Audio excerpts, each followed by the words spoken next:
Amen. So pipila na mo share kalabot sa um, raising up of the next generation. Amen. So santuod na tun-ana dito pero maingon pod mi nga dili maingon nga constituted yun sa ingon na ni maigsoon. Apan base sa kasinatian, base sa tong na enjoy ra pod mapoy among ikahatag mga igsoon, ikapabit. Amen. Ang libro nga lesson sa alang sa pag-raise up sa mga next generation gi-compile ni sa mga igsoon gikan sa daghang mga basahon ni Brother Watchman ni ug ni Brother Witness Lee aron sa pagtagad sa mga sunod nga kaliwatan mga igsoon. Nya ang next generation may kalabutan ni sa children, young people o future work o ang kaugmaon sa pahiuli sa Ginoo mga igsoon. Amen. So naluwanan ang mga igsoon nga nag-compile ani nga mga basahon aron matagad ang panginahanglan sa kaugmaon sa pahiuli sa Ginoo, labi na ang atong mga kabataan, ang atong mga young people, magtagad sa sa kaugmaon sa pahiuli sa Ginoo. Kita ang panahon karon ngay gid natong masayran mga igsoon unsa na ang atong panahon karon.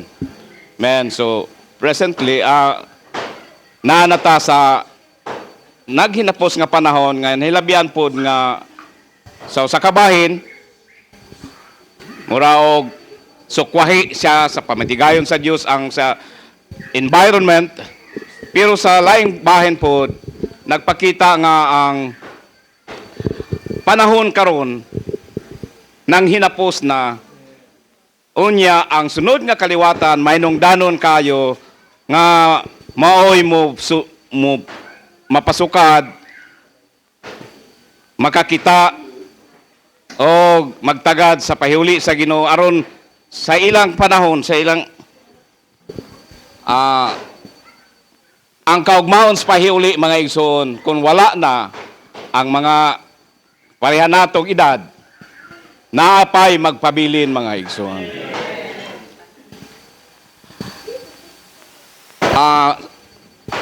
Bago lang nag-share mi sa kaigsoon nga kalabot sa panahon karon. Sa Hosea 6:2 nagingon diha, in the third day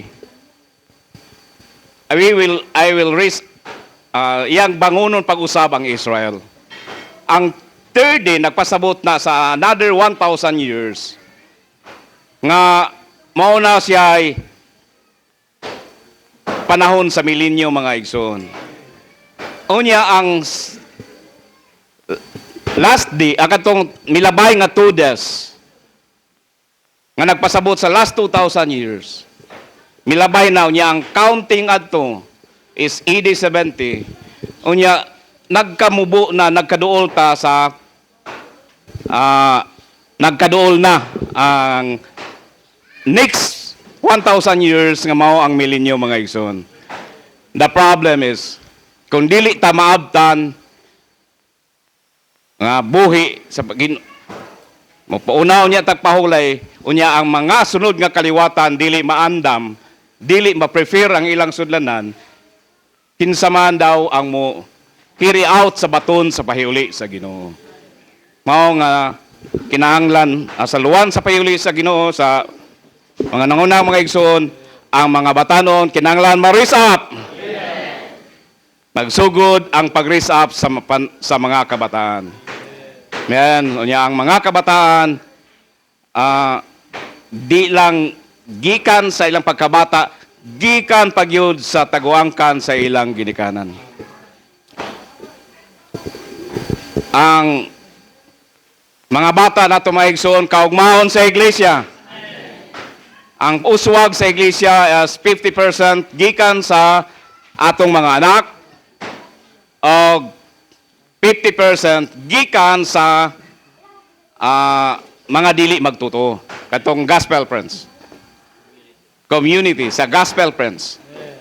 O niya, gikan na sa mga anak ni Noah. Ayan, sa mga anak ni Noah, dunay Nui, tulo iyang anak, niya naminyo og ang tulo ka anak, so nakagin silag tulo, misulod sa arka ang unom, so dunay 50% nga increase mga igsoon. Karon ang atong mga anak increase na sa iglesia mga igsoon. Pero kinahanglan punta mo gospel for another 50%. Unya kay na naman tay 50%, atong atimanon na daaning siguradong 50% mga igsoon. Unya ang 50% magsugod ang pagatiman sa paghalad gikan sa taguangkan sa wapay himog isamkon. Ingon siya na. Waman siya anak. Ngadto kang naminyo siyang Elkana. Wa siya anak. Samtang si Elkana sa ngadto kang sa iyang isa ka si kang Pinihas na anak busa na disappointed si Ana. Pero wala makapugong niya nga magtagad sa pahuli sa buhat sa Ginoo nga wala pa siya anak. Wala ang discouragement, wala siya ma-discourage. Wala makapugong niyang discouragement kundi nagampo hinuon siya sa Ginoo. O gingnan niyang Ginoo kung tagahi kog anak og akong ipahulam nimo ang akong anak. Wa pa himugso iyan ang ihatag sa Ginoo. Wa pa ka anak. Iyan ang gihaladahan mga igsoon. Og ang iyang luan nga kung ang anak nga ihatag sa Ginoo, iyag yung ihatag sa Ginoo pagbalik. Busa ang paghalad sa Ginoo diha padaan sa kasing-kasing sa wala pa sa ginikanan sa wala pa mahimugso. Ayan, so sa kabahin daw, nagisgot si Brother Ron sa iyang mensahe nga ang nasubo siya sa kabahin kay usahay ang mga ginikanan pagdagko ng mga anak labi nag-bright unya promising dili na padtuon sa training kay kanang patrabahoon may nalang makatabang sa ginikanan. Pero kaalang kang ana, iyang gihalad o ipagamit sa Ginoo whole life. Tibuok nga kinabuhi mga igsoon. Unya, pagkaimugso, so iyang giatod si Samuel sa balay sa Diyos. Mo ang pagsugod sa pagatiman sa mga bata, dayon ang pagkaginikanan, responsibilidad sa pagkaginikanan, unya pagatiman dayon sa children's work, nga naay duha ka bahin pod sa children's work. Una, diha sa tigumanan o diha sa balay-balay. So, sa children's work, may responsibilidad ang magginikanan, may responsibilidad ang iglesia nga timan sa mga kabataan. Unya, uban pod ang nangako sa iglesia. Dayon, dadon pod sa mga balay-balay sa mga igsoon. Sa church in Miami, na sila makita na silang website nga dito silang balay, dito gikandak ang children's meeting. Sa Oroqueta mga igsoon, atong gi-adapt ang basahon gi-compile po sa Irvine ba sa Miami, sa Irvine, Texas, nga mga basahon mo na atong spread na pakailap. Unya kini nga mabasahon mo ra po atong guide sumala sa ilang paghago. Unya kini mo'y pagpangatiman nga nagatiman ta sa mga kabataan basehan sa tulo ka level mga igsoon. Dunay gikan sa edad nga 4 to 6, 7 to 9 o 10 to 12 mga igsoon, then junior na dayon. Man, so blessed pud me sa ang mga district mga igsoon kay di lang sa 4 to 6 na nagatiman, 7 to 9, 10 to 12, bisan pa mga junior gi atimanan sa pagbasa sa Biblia kay ang requirement sa Malabon dili maka-training, dili dawaton sa training kung dili makamagbasa sa Biblia. So ikinahanglan karon nga magayra ng mga labi na sa junior hantod sa college nga makahuman og basa sa Biblia parang makaapil na ready na moadto sa training mga igsoon.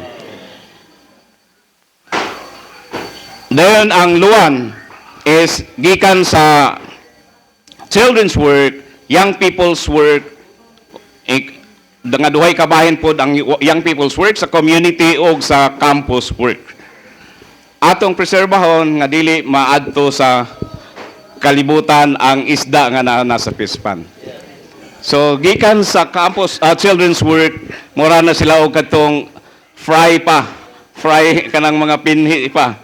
Napa sa sayon pa kayo, nasa aquarium. Dayon gikan sa children's work, junior dayon musud na sa college, mo nang atong koralon unta nga anaara gyapos pispan mga igsoon nga nas fish kids dili pa adtuo sa dagat. Mo nang natay campus work. So ang pagpangatiman may nungdanon kayo mga igsoon. Ang sa usa ka bahin mo enjoy ta kang Kristo nga sangkap magkupot magpabilin sa ulo dayon mo absorb sa soil para mutubo. Pero sa usa ka bahin magtagad ta sa buhat sa Ginoo mga igsoon. Buhat sa Ginoo mao sab ang pagatiman sa mga kabataan, sa mga kabatanunan o nga mahiandam sila nga mo pas ansod sa luwan sa payuli sa Ginoo hangtod sa pagbalik sa Ginoo.